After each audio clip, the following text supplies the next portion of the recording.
रुलाने वाली love story, sad love story in Hindi. जब मैं उस रात घर पहुंचा तो मेरी पत्नी मेरा इंतजार कर रही थी। उसने हम दोनों के लिए डिनर परोसा। मैंने उसका हाथ पकड़कर कहा, मुझे तुमसे कुछ कहना है।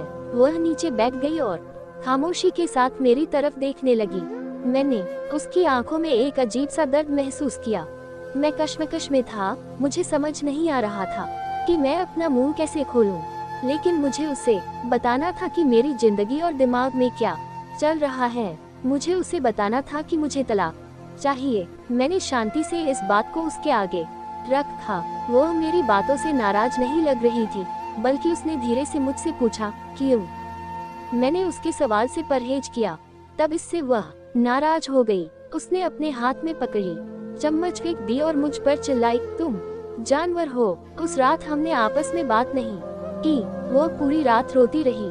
मुझे पता था कि वह जानना चाहती थी कि हमारी शादीशुदा जीवन को क्या हुआ था, लेकिन मैं शायद ही उसे कोई संतोषजनक उत्तर दे पाता। मैं उसे कैसे बताता कि जिस दिल में पहले उसका घर था, उस पर अब रीना का राज है। मैं अब उससे प्यार नहीं करता था, मुझे बस उस पर दया आती थी। अपराध बोध की गहरी भावना के साथ मैंने एक तलाक के समझौते का पेपर तैयार किया, जिसमें कहा गया था कि वह हमारा घर, हमारी कार और मेरी कंपनी की 30% हिस्सेदारी की मालिकन होगी। जब उसको मैंने वो पेपर दिए तो उसने पल भर उस पर नजर डाली और फिर उसके टुकड़े टुकड़े कर दिए।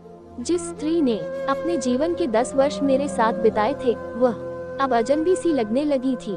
मुझे उसके टाइम, संसाधनों और ऊर्जा जो उसने मुझ पर खर्च किया उसके लिए खेद हुआ, लेकिन मैंने जो कहा था मैं उसे वापस नहीं ले सकता था, क्योंकि मैं रीना से बहुत प्यार करता था। अंत में वह मेरे सामने जोर जोर से रोई, जिसकी मुझे उम्मीद थी। मेरे लिए उसका रोना वास्तव में एक तरह की रिहाई जैसा था।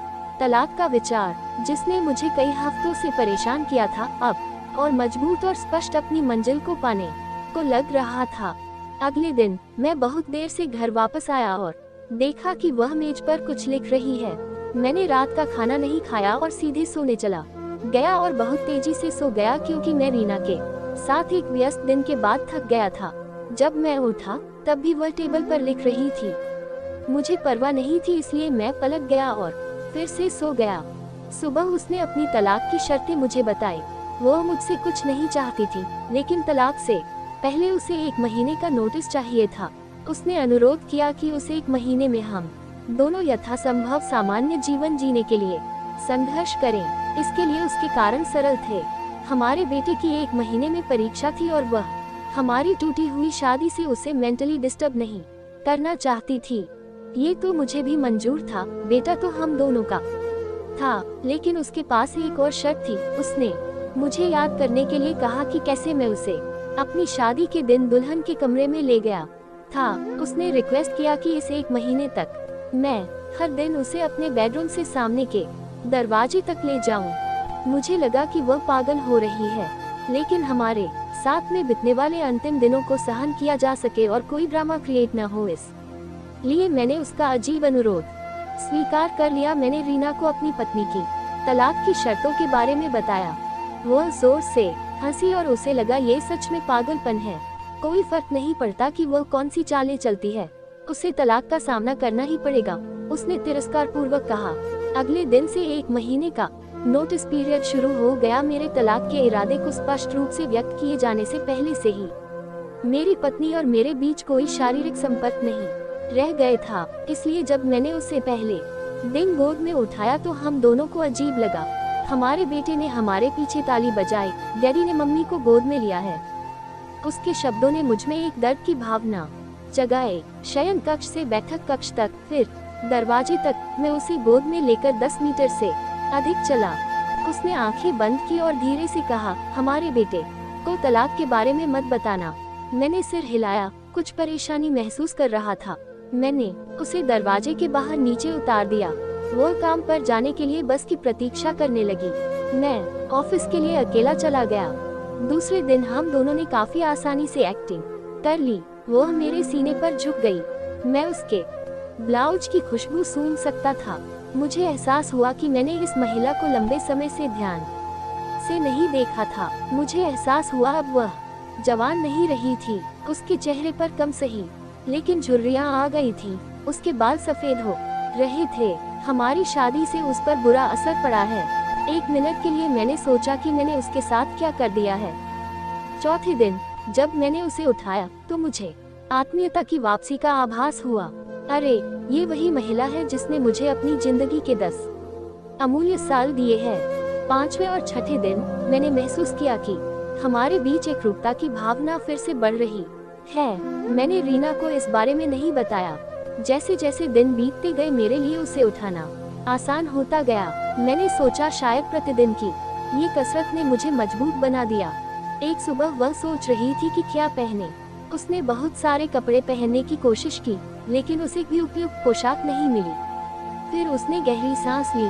वो बोली, मेरे सभी कपड़े बड़े हो गए हैं। मुझे अचानक एहसास हुआ कि वह इतनी पतली हो गई है। मुझे अब समझ में आया कि यही असली वजह है जो मैं उसे इतनी आसानी से उठा पाता था। अचानक एक विचार ने मुझे अंदर से झकझोर दिया। उसने अपने दिल में कितना दर्द और कितना दुख दबा रखा होगा जिससे उसकी ऐसी हालत हो चली है। अवचेतना में कभी इस बारे में सोच ही नहीं सका। मैंने उसके सिर को छुआ। हमारा बेटा उसी समय अंदर आया और बोला, पापा, माँ को गोदी में उठाने का समय हो गया है। उसके लिए इस 1 महीने में अपने पिता को अपनी माँ को गोदी में उठाकर ले जाते देखना उसके जीवन का एक अनिवार्य हिस्सा बन गया था। मेरी पत्नी ने हमारे बेटे को करीब आने का इशारा किया और उसे कसकर गले लगा लिया। मैंने अपना मुंह फेर लिया क्योंकि मुझे डर था कि मैं इस अंतिम समय में अपना विचार न बदल दूं। फिर मैंने उसे अपनी बाहों में पकड़ लिया। शयन कक्ष से चलते हुए बैठक के कमरे से होते हुए दरवाजे तक उसने सौम्यता और स्वाभाविक रूप से अपने हाथ मेरी गर्दन के चारों ओर रख दिए। मैंने उसके शरीर को कसकर पकड़ रखा था। ये हमारी शादी के दिन जैसा ही था लेकिन उसके बहुत ही कम वजन ने मुझे उदास कर दिया। आखिरी दिन जब मैंने उसे अपनी बाहों में लिया तो मैं मुश्किल से एक कदम भी आगे बढ़ सका। हमारा बेटा स्कूल के लिए चला गया था। मैंने उसे कसकर पकड़ लिया और कहा, मैं यह नहीं देख पाया कि हमारे जीवन में इंटीमेसी की कमी हो रही है। मैं ऑफिस चला गया, दरवाजा बंद किए बिना तेजी से कार के अंदर बैठ गया। मुझे डर था कि थोड़ी सी देरी से भी मेरा मन बदल जाएगा। मैं वहां चला गया जहां रीना रहती थी। रीना ने दरवाजा खोला और मैंने उससे कहा, सॉरी रीना, मैं अपनी पत्नी को अब तलाक नहीं दे पाऊंगा। उसने मुझे आश्चर्य से देखा। वो अचंभे में थी और फिर मेरे माथे को छुआ। क्या तुमको बुखार है? उसने पूछा। मैंने अपने सिर से उसका हाथ हटा दिया। सॉरी रीना, मैंने कहा, मैं तलाक नहीं लूंगा। मेरा वैवाहिक जीवन शायद इसलिए उबाऊ था क्योंकि वह और मैं अपने जीवन के छोटे छोटे पलों को महत्व नहीं देते थे। इसलिए नहीं कि हम अब एक दूसरे से प्यार नहीं करते थे। अब मुझे एहसास हुआ कि जब से मैं उसे अपनी शादी के दिन अपने घर ले आया था तब मैंने और उसने एक दूसरे से ये वादा किया था कि हम एक दूसरे का साथ तब तक नहीं छोड़ेंगे जब तक कि मौत हमें अलग न कर दे। ऐसा लग रहा था कि रीना अचानक शौक से जाग गई। उसने मुझे एक जोरदार थप्पड़ मारा और फिर दरवाजा मेरे मुंह पर पटक दिया और फूट फूट कर रोने लगी। मैं उसके घर से बाहर आया और अपने घर की ओर चल दिया। रास्ते में फूलों की दुकान पर मैंने अपनी पत्नी के लिए फूलों का गुलदस्ता लिया। सेल्सगर्ल ने मुझसे पूछा कि कार्ड पर क्या लिखूं।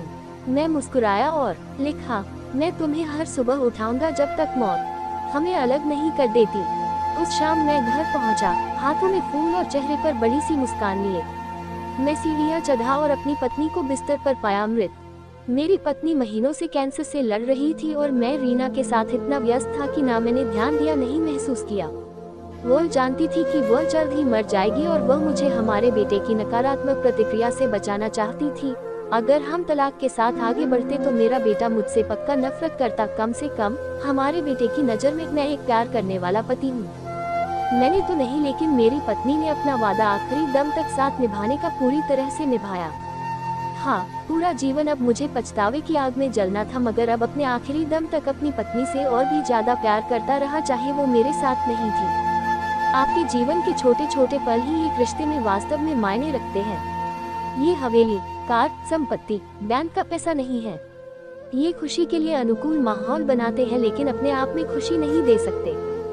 इसलिए अपने जीवन साथी के दोस्त बनने के लिए समय निकालें और एक दूसरे के लिए वो छोटे छोटे काम करें जो नवीनता पैदा करते हैं। एक वास्तविक सुखी विवाहित जीवन जिए।